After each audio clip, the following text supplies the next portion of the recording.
Want or whim? I'm Steven Shomler. You're watching Spark to Bonfire on Shomler TV. On this episode, I'm going to teach you about want or whim.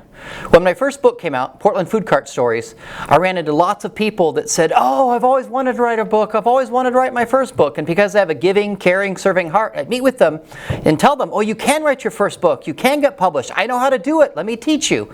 And in the process of doing that, I discovered they didn't actually want to write a book. They didn't have a want. They had a... My son Zach last year started his own YouTube channel, Zach Shomler on YouTube. I'm very proud of him. He's kind of found his own way. Finally discovered he can just be a storyteller and given himself permission to do videos the way he wants to do them. But now he runs into lots of young people that say, "Oh, I've always wanted to do a YouTube channel." And then as he meets with them and tries to help them and talks to them, he discovers they don't really want to start a YouTube channel. They don't have a want. They have a... I've had this teaching in mind for a couple years, and for 9 months I tried to think of what was the word, what's the domain, the .com that I'm going to buy, want or what.com, want or, for 9 months I thought about it. Then one day it hit me, Whim. That's pithy, wantorwhim.com. So I bought it and a few years ago, and now finally here's the teaching being delivered, and you can go to wantorwhim.com. By the way, this video is a companion video to Want Leads to Work, and you bet your bippy you can go to wantleadstowork.com to find that video. Okay, so the reason that it's so important that you know that you have a want or a whim is because you have to want it bad enough to put in the work. And if you're not putting in the work, either you don't really want it bad enough, it's just a whim and you're kidding yourself, or there's something else going on. So maybe you find yourself daydreaming a lot, or talking a lot about wanting to lose weight, or wanting to write your first book, or wanting to do that startup, to launch that company, or something like maybe you just want to play the guitar, but you're not actually moving ahead with it. So maybe ask yourself the question, why? Why do we spend all this mental energy on this? Why does it not go away? Because those kind of aches that you have, they just smolder in your heart and they never go away unless you pursue them. So if you really want it and you're not pursuing it, you might be blocked. So I'm going to teach you 3 different ways where you might find yourself blocked that might help you figure out how to go from wanting it to working for it. Possibility, permission, and pivot. So the first one, if you're going to accomplish anything, you need to have want enough to work for it, and you need to believe it's possible for you. I call that want and possibility. For years, I would go into bookstores. I love books. I love bookstores. I love walking around and looking at them, finding the ones I'd want to buy. And for years, I'd go and look at the books on the bookshelf, and I'd see people's names on the spine. I'd think, oh, if I could just find a book with my name on the spine that I wrote and go buy it, buy a book I wrote, that would be the day that I become an author. And I wanted that a lot. But I never pursued even writing a book because I didn't think it was possible for me. I don't like grammar. I don't like spelling. I don't like punctuation. I, to this day, can't type. I'm literally like a 2 to 3 finger typist. I didn't like English. I didn't like my English teacher. She said I didn't write properly and was a terrible writer. I didn't think it was possible for me. And what happened for me, summer of 2011, I decided that to heck with it, I'm going to become a writer, a speaker, an author. I'm going to get published. I'm going to be self-employed. If Anthony Bourdain can get paid to eat and drink, by golly, so can I. So even though I didn't think it was possible for me to write a book, I just went for it anyways. So the one thing that can get around you not believing it's possible for you is just desperation and hunger. But if you're not desperate and hungry and you really want it and you're stuck, it could be because you don't think it's possible. It is possible for you to lose weight. It is possible for you to start that company. It is possible for you to learn to play the guitar. It is possible for you to write your first book. In fact, you can go read my article, youcanwriteyyourfirstbook.com. I bought the domain, I put up an article, because no one ever gave me hope and gave me permission and told me it was possible, so I put it up. For all of you aspiring authors, go for it. You can do it.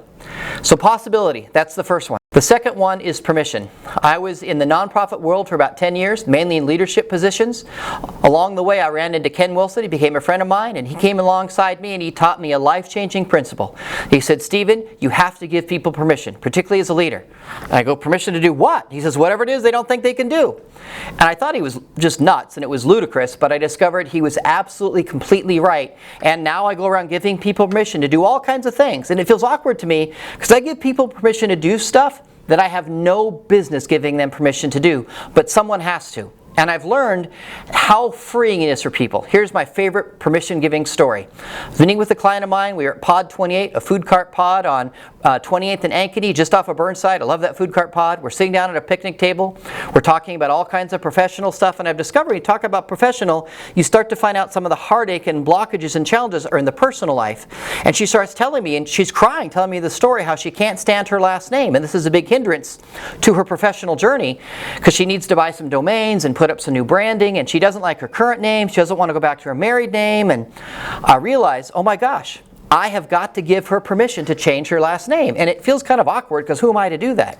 So with all the false bravado and sarcasm I can muster, I say, wait, quit crying, I've got the answer. And she kind of sniffles and she looks at me, you do? I said, yes, I give you permission to change your name. And she looks at me like I'm an idiot and says, who the hell are you to give me permission to change my name? I said, nobody. But if I can give you permission to change your name, so can the person in your mirror. And the next day, she began and started the process at the courthouse of changing her name, and she thanks me to this day for it. So I give you permission to do what you want professionally. If you feel like, I don't have permission to play the guitar, I give you permission to play the guitar. If you don't feel like you can lose weight, I read this tragic memoir once where the woman started losing weight because her mom told her, I don't want you to lose weight because I always wanted to be skinnier than my daughter. Horrible thing. Her mom should have given her permission. I give you permission to lose weight. I give you permission to write your first book. I give you permission to start that company. Even if your dad said you were a loser who'd never amount to anything, to heck with him. Just move on. But I also give you permission professionally not to do things. Years ago I worked with someone, a good friend of mine, and we were talking about his fulfillment and what's going on in his professional life, and I said, why do you have this job here and not this job over here that you would be really good at, you like the way I do it, and I don't understand. This is where I really think you would do well right now at this point in your life. And he hemmed and hawed. He didn't answer the question. I kept pestering him. That's one of my superpowers, pestering people till they get to what's really going on for themselves. And finally he said, well, maybe once my dad dies. And I was like, wow, okay, that's a heavy statement. I'm thinking to my head to myself, how do I handle this? And I was like, just the same way I always do. What do you mean when your dad dies? And it turns out he had the exact same job title and position in the same organization as his dad did, just in a different geography. And his dad had had that job his whole life, had raised him up to have that job, and never gave him permission to have a different job. And sure enough, his dad died, and within 2 years of his dad passing away, he had that job that I felt like would have been good for him. So I give you permission not to do the thing professionally you don't want to do. Fulfill what matters and don't overlook it. So we've talked about possibility. You might be blocked there. We've talked about permission. You may need to give yourself permission to do what you need to do. You might be blocked there.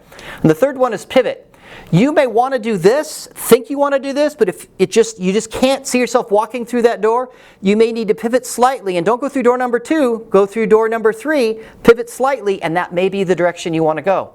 Now sometimes desperation and hunger, you just head on in a direction and you don't care that later you'll meander somewhere else. That happened to me. I'm going to become a food writer. That's it. I didn't know what a food writer was. I didn't know what they did. I didn't really care. I'm just going to put up a website, start writing, and somehow attract a publisher, which all actually happened.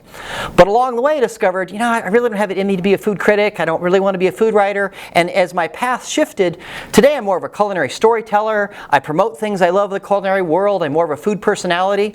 But if I had been really known what a food writer was, I probably would have been stuck with the desire to be somewhere in that world, but not really allowing myself to pivot. Thankfully, I was just desperate and hungry and didn't care. But allow yourself to pivot. Maybe you think you want to be a musician and you want to be in the music world, but maybe you're not moving ahead because you need to pivot, because what you really want is not to be a musician, but to be in the music world. And maybe your role, your calling is to be a producer and help other people make music. You're still in the music world, still get the joy of it, but you're doing a little different role. So take time to think about maybe you need to pivot slightly, still do in the same arena I wanted to be in, but in a little different role. Permission, possibility, and pivot. Those will be areas that you might be blocked. Because here's the deal. If you really, really want it, at some point, want leads to work. And that brings you to the next video. Just go watch it, wantleadstowork.com, because if you want bad enough, you're going to have to work for it. That's what it takes. And what do you do? What's your first step? Well, just get started and keep going. I know that's not actually helpful for some of you, which is why I put together that video. But if you have a want, go for it, pursue it, because one of two things is going to happen. Either you're going to actually achieve it, or in the process of going from point A to point B, you're going to discover the beauty of point C. That's not a teaching for today. Someday I'll make a video, the beauty of point C, but just know that good things will happen if you head out in the direction of your want. But let me tell you what happened with my want. I mentioned that for years, for more than 20 years, I wanted to be an author. I wanted to go in a bookstore and buy a book that I wrote with my name on the spine. My first book came out April 1, 2014, and when you're Stephen King and your book comes out April 1st, it's in the bookstores on April 1st. When you're your average regular author, it ships from the distributor April 1st, and it will arrive when it arrives. So I was calling bookstores all around Portland, do you have my book? Do you have my book? And finally, a bookstore had it on April 17th. I was so excited, I'm going to go buy my first book, and I went into the bookstore, and it was such an awkward feeling walking in thinking, this is the day that I've looked forward to for more than 20 years. And I opened the door and I walked to the back, and in my section there was my book, and I took pictures of it, and a clerk walked by and they took pictures of it with me, and it was joyous and I was happy, and I took my book off the shelf and I headed up front, and as I'm walking up front it hit me, the emotional weight. This is finally happening. A dream that I've dreamed for more than 20 years is coming true. And I kind of started to get choked up, and I just laid the book on the counter. There's nobody in front of me in line. Laid it right there on the counter, and I could feel tears just welling up in my eyes. And the gal behind the counter, she looked down at the book and she said, "Oh, what a great book. Someone was in here today, said they knew the author and they bought the book." And the thought that someone had already been in and bought a book that I wrote, that got to me, and I just started crying. And then she looks up at me, and here I am crying, and she's like, her face is like, what the heck? And all I could do was put my hand on the book on the counter and say, I'm that author. And I just started crying, and she came around and she gave me a hug. Her name was Linda, and we took pictures, and she went back around and sold me my first book. I'm telling you, if you have a want like that, if you have a dream that you need to battle for, please do it. You are so worth it. I'm Steven Shomler. I believe in the beauty of your dreams. Go live the life you imagine.